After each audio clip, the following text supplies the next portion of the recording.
This is Dr. Weeks speaking. I am very happy to have this opportunity to talk to you personally.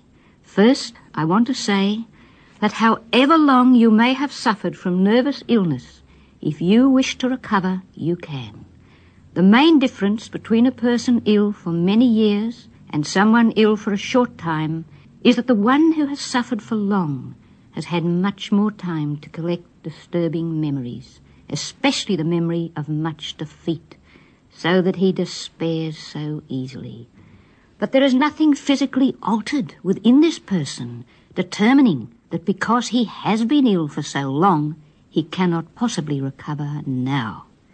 However long you may have been ill, your body is waiting to recover in exactly the same way as the body of a person who has been ill for only a short while.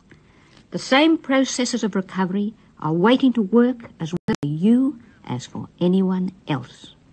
It is important to understand this, because your illness is very much an illness of the way you think. It is very much an illness of your attitude to fear, to panic.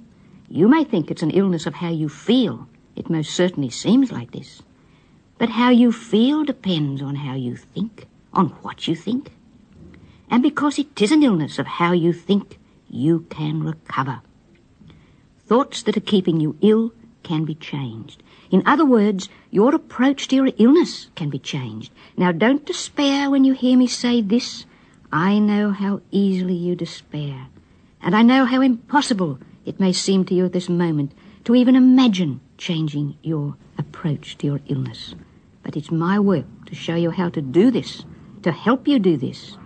Have the courage to listen on and see what you must do. Don't despair. Take heart. When I see a person who's been suffering from nervous illness for a long while, I don't think of him or her as hopelessly, chronically ill.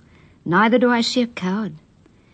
I see a suffering, bewildered but brave person who has possibly not had adequate explanation of their illness, adequate help. So many people have been cured at last after having been ill for many years, so that I, as a doctor, am never discouraged by a history of long illness. So however long your illness, if you want to recover, and if you're willing to play your part, you can recover. And by however long, I mean however long. Strength is not born from strength. Strength can be born only from weakness. So be glad of your weaknesses now. They are the beginnings of your strength.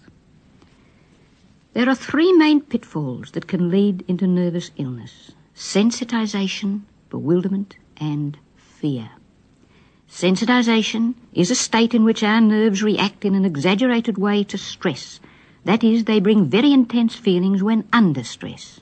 And they may react this way with alarming swiftness, sometimes in a flash. There's no mystery about sensitization. We've surely all felt it in a mild way at the end of a tense day's work, when our nerves feel on edge and little things upset us too much. Constant tension alerts nerves to react in a mildly exaggerated way. It's not pleasant, and we don't like it. If it's more severe, we may be alarmed by it and think that our nerves are in a very bad way indeed. So much nervous illness is no more than a continuous state of severe sensitization which is being kept alive by bewilderment and fear. Severe sensitization can come suddenly or gradually.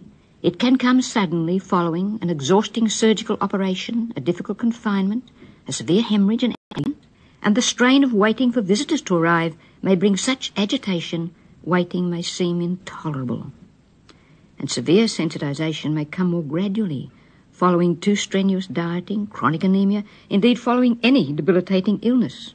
Or it may accompany the constant tension of living with some problem, guilt, disgrace, sorrow. In other words, long, anxious contemplation of any difficult life situation, such as living with an alcoholic husband or wife and impending divorce. These may bring gradual sensitization. However, in my experience, some nervously ill people, not many, but some, have no cause for their illness as apparent as those causes I have just mentioned, and much time may then be spent searching in such people for a deep hidden cause, a so-called subconscious cause, in the hope that by finding it, the patient can be cured. While exposing a possible original cause for nervous illness may be interesting, I have rarely seen it help a person who has been ill for a long time. Present sensitization remains to be cured, whatever the original cause. The sensitized person is concerned with the state he is in now, not with what may possibly have caused this a long time ago. When sensitization has arisen from some straightforward experience, such as an operation, a hemorrhage, an accident, time alone will cure it if the sufferer understands it and is not afraid of it. But if he's bewildered by it and is afraid of it, then he adds the stress of bewilderment and fear to the stress that is already causing sensitization. He adds stress to stress and so keeps himself sensitized. And when a person is constantly sensitized and afraid of the state he is in, we say he is nervously ill. He is in an anxiety state. Fear must come into the picture to bring this kind of illness. Sensitization alone is not enough because, as I said earlier, without fear, a body quickly repairs its sensitized state. Now, the fear that a sensitized person may feel can be very intense. Even the simple shock of tripping in the dark may bring a flash of panic to a severely sensitized person. Also, under the constant strain of anxiety about the way he feels, a sensitized person may find that from time to time his heart may beat quickly, unevenly, as he says, misbeats. He may feel giddy, weak, hot, flush easily, have a feeling of inability to take in a deep breath, a feeling of almost suffocation, a feeling of lump in the throat making swallowing seem difficult. He may have headache, blurred vision, churning stomach, and occasionally diarrhea, nausea, even vomiting. Unfortunately, very few nervously ill people realize that these are merely the normal symptoms of stress, the ordinary symptoms of anxiety made intense by sensitization. They don't understand that these symptoms form a set, restricted pattern, that the pattern is limited. They do not know that these symptoms of anxiety are caused by a chemical called adrenaline, which is secreted when they are anxious, a chemical which can act only on certain organs and then only in a certain way. The pattern is so set that many nervously ill people have already experienced the worst their nerves can bring them, but they do not know this. Because their body has brought so many frightening surprises in the past, they live in constant fear of what further surprise may yet be in store for them. They fear the unknown as much as they fear the known. Indeed, they may fear the unknown more, so they live anxiously, tensely, wondering what may happen next. Their very anxiety determines that symptoms will continue to come. But whatever new symptoms may arrive, they are always part of the same pattern of stress, still part of an expected pattern. Of course, those who have some special problem causing and aggravating their illness must be helped to cope with this before their symptoms can be completely cured. But so many sufferers from nervous illness have no specific problem other than finding the way to recovery. They may have the minor problems that illness itself brings, such as inability to cope adequately with their daily tasks. But so many are ill simply because they're concerned with the way they feel, concerned with the state they are in. I wish to stress this very strongly. In my experience, the great majority of my patients have been kept ill because of fear of the way they feel, fear of what they imagine may happen next, and this all adds up to mainly being afraid of fear. And this is where agoraphobia may so easily begin. Agoraphobia simply means fear of travelling away from the safety of home, whether alone or in the company of others. A sensitized woman tries to stay where she feels safe or where she thinks she can get help quickly if she should need it. And since a nervously ill woman feels safest at home, she stays at home as much as possible. She avoids putting herself into situations where she feels she may have what she calls a turn and make a fool of herself in front of others. So she sits at the back of the school hall, at the end of the pew at the back of the church on Sundays, near the door at the restaurant, so that she can slip out if, as she thinks, her fears grow beyond her. She begins to avoid and avoid and avoid, until her horizon may eventually be bounded by her front door. Agoraphobia is simple to understand when we see it like this. There's no mystery here, and how human it all is.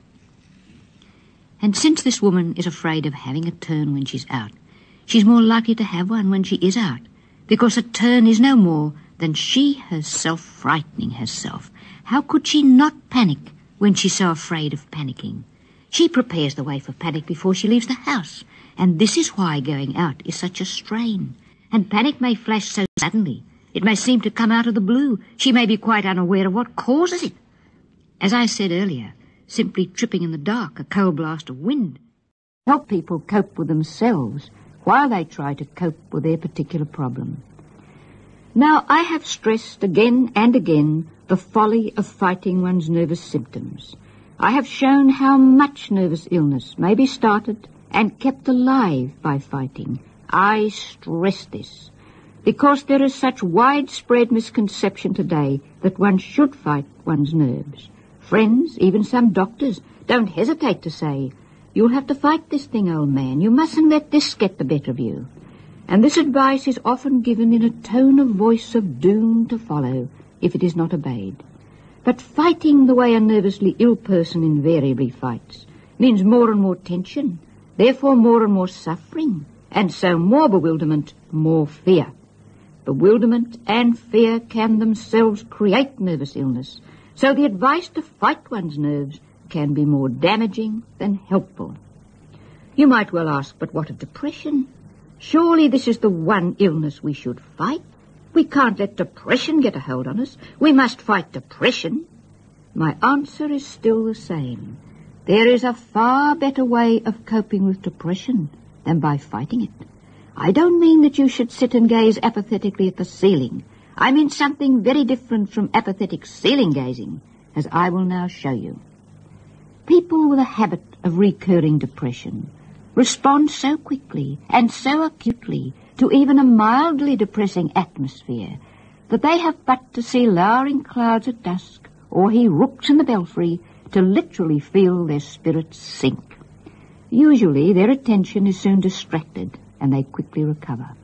However, they need have only a few such experiences in close succession to be convinced that a bout of depression is on its way. Then they immediately become apprehensive, afraid. Who wouldn't? There's nothing quite as depressing as depression. And because depressed reaction usually comes when such people are overtired, the added strain of apprehension and fear of depression drains their emotions still further and so makes depression more likely to descend. Let us look closely at such a person and see the mistakes made, mistakes that not only invite depression but prolong its visit. You will see that these mistakes arise very much from trying to fight first the thought of approaching depression and then from trying to fight depression itself. Let us look at a housewife who suffers from depression. I also choose a woman who is subject to frequent bouts of rather severe depression, so that the lurking shadow of depression may never be far away. Of course, what I say applies to men as well as women. Many men become depressed, especially men whose work demands much emotional energy. First, this housewife, whom we are about to consider, dread and fears depression, so that when she feels one of her bouts approaching, she may rush feverishly through her work, trying to fill each moment, so that she will have no time to think about that hovering cloud. The fight has begun. And when her work is finished, she is so afraid to be alone, occupied with her thoughts, her feelings, she's off visiting one friend after another. She's off to the cinema, away to the supermarket, rushing here, rushing there, trying to forget the state she is in, trying to push away the threat of depression. But all the time, even when out, she watches herself apprehensively, thinking, oh my goodness, is it still there? I hope it won't come back when I get home.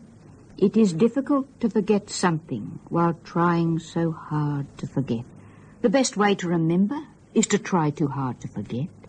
So by feverishly rushing around, trying to ward off depression, trying so hard to forget that it threatens, this woman may succeed only in emphasizing the threat.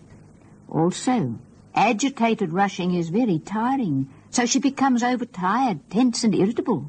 Putting on an act before the family is also a strain, so the tension mounts and gradually brings sensitization.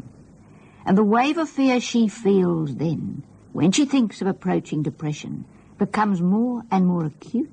This spasm of fear comes in the pit of her stomach, in the exact spot where she feels the sinking feeling of depression.